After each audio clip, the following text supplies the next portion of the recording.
Ito ang latest chika mga masang. Bella at Donnie, nagsabihan ng I love you sa isa't isa at may pahag habang nanonood ng fireworks sa kanyang birthday sa Lubong. Naku.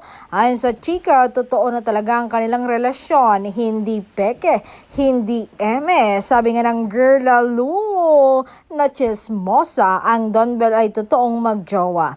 Nasaksihan daw niya ng kanyang mga mata ang higpit ng yakap.